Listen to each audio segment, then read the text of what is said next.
अस्सलाम वालेकुम जी, कैसे हैं आप सब। आई होप सब ठीक ठाक होंगे, खुश होंगे, बहुत ही ज़्यादा हैप्पी और हेल्दी भी होंगे। तो आज हम बना रहे हैं ईद के लिए ज़बरदस्त सा मीठा, वो भी बहुत ही लो बजट सा, बहुत ही सस्ता तरीन और जायके में ऐसा जैसे महंगी तरीन कलाकंद खा लियो। बहुत ही लाजवाब बनता है। चंद चीज़ों के साथ बनाएंगे, किचन में मौजूद चीज़ों के साथ। मिनटों में आप इसे बनाकर तैयार कर सकते हैं। यकीन करें, अगर मेहमान आपके घर भी आकर बैठ गए हैं ना, तो जितना टाइम आप लोगों को हांडी बनाने में लगेगा, इतना टाइम में ये ठंडा होकर आप इसे सर्व भी कर सकते हैं। बनाना बेहद आसान है, यूनिक है, डिफरेंट है और बहुत ही ज़बरदस्त लगता है।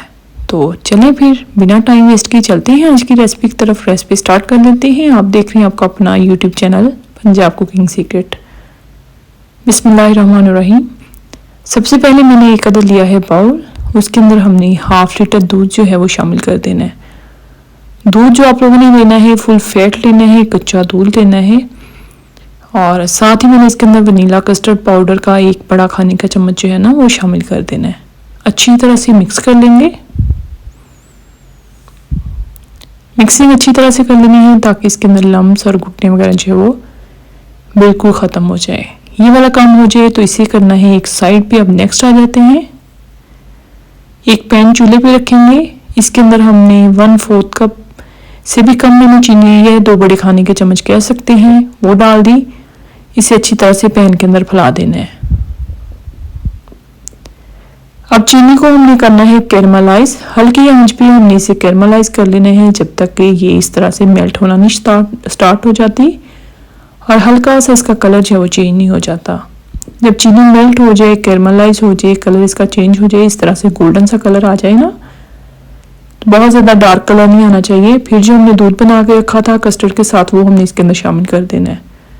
इस टाइम पे आप लोगों को लगेगा कि जो हमने कैरमलाइज किया था वो स्टिकी हो गया है, नीचे लग गया है, तो टेंशन वाली बात नहीं है। टेंशन आप लोगों ने बिल्कुल नहीं लेनी।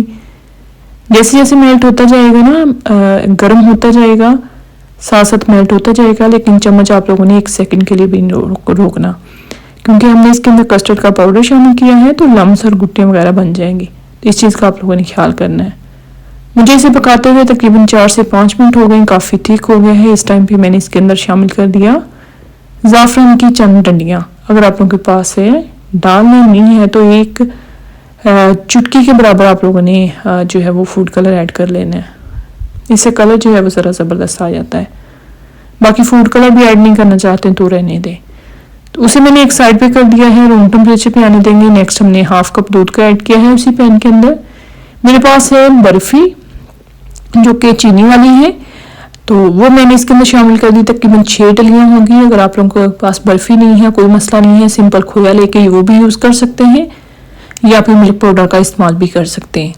तो अगर मिल्क पाउडर या खोया यूज़ करेंगे आप लोग, फिर आप लोगों ने चीनी अपने टेस्ट के हिसाब से इसके अंदर शामिल कर देनी है। अब हमने इसको मेल्ट कर लेना है, अच्छी तरह से दूध के साथ पका लेना है जब तक कि बिल्कुल हल ना हो जाए, थिक ना हो जाए। मैं आप लोगों को चेक करवाती हूँ कितना आप लोगों ने इसे थिक करना है, कितना आप लोगों ने इसे पकाना है। तो ये मेल्ट तो हो गई है। अब इसके अंदर दाना है, लम्स भी हैं। तो अब इस टाइम पे आके हमने इसके अंदर नट्स जो है वो शामिल कर देने हैं। अच्छा, मैंने इलायची का पाउडर भी इसके अंदर शामिल किया था, ½ टीस्पून के करीब, तो आप लोग भी ज़रूर ऐड कर लीजिएगा। तो नट्स मैंने शामिल कर दिए हैं, तकरीबन 2 खाने के चम्मच हैं वो ऐड कर देंगे। नट्स डालने के बाद हमने मज़ीद इसे पका लेने हैं जब तक ये थिक नहीं हो जाता। देखिए थिक सा होना शुरू हो गया है, बबल आना शुरू हो गए हैं, तो ये रेडी है। ठंडा होने के बाद मज़ीद थिक हो जाएगा, इससे ज़्यादा थिक हमने इसे नहीं करना है। ये देखें कलर चेक करें इसका, कितना ज़बरदस्त गोल्डन ब्राउन कलर आया है। अब इसे हमने उतार देना है, रूम टेम्परेचर पे आने देंगे। अब नेक्स्ट हमने लिए हैं 4 अदद ब्रेड के स्लाइस हैं जो कि मैंने फ्रेश वाले लिए हैं। आप लोगों ने भी फ्रेश वाले लेने हैं, बासी ब्रेड नहीं चलेगी, सॉफ्ट हो, फ्रेश वाली हो। इसके किनारे जो है हमने हटा देने हैं। मैं अपनी हर रेसिपी में, अपनी हर वीडियो में बताती हूँ, किनारे जो है मैं वेस्ट नहीं करती, उनका मैं क्रम्स बना लेती हूँ, उनको ड्राई रोस्ट करती हूँ और या फिर वैसे सुखा के तो इनको मैं क्रम्स बना के एयर टाइट करके फ्रिज में रख लेती हूँ। महीनों चलते हैं, ख़राब नहीं होते। अब इस तरह से सारे ब्रेड के स्लाइस जो हमने हटा लिए हैं, ये देखें इस तरह से ना। तो अब एक अदद ब्रेड का स्लाइस लेंगे, जो हमने बना के रखी थी, फिलिंग रखी थी ना बर्फी वाली, जिसके अंदर हमने बादाम ऐड किए थे, वो वाली फिलिंग हमने इसके ऊपर जो है वो इस तरह से स्प्रेड कर देनी है। आप लोग अपने टेस्ट के हिसाब से कम ज़्यादा कर सकते हैं, रेशो को उसका कोई इशू नहीं है। तो मैंने तकरीबन 2 खाने के चम्मच एक ब्रेड के स्लाइस पे इस तरह से ऐड की है। सारे के ऊपर इस तरह से हल्के हाथों से हमने इसे फैला देना है। अभी थोड़ी गर्म है, इतनी ज़्यादा थिक नहीं हुई। जैसे आप इसे ठंडा करेंगे डिज़र्ट को तो बिल्कुल सेट हो जाएगी। अब मैंने इसके स्लाइस जो है वो कटिंग कर लेनी है। मैं इस तरह से लंबाई में कटिंग करूँगी। आप लोग चाहे कोई सी भी शेप की कटिंग कर सकते हैं, उसका कोई इशू नहीं है।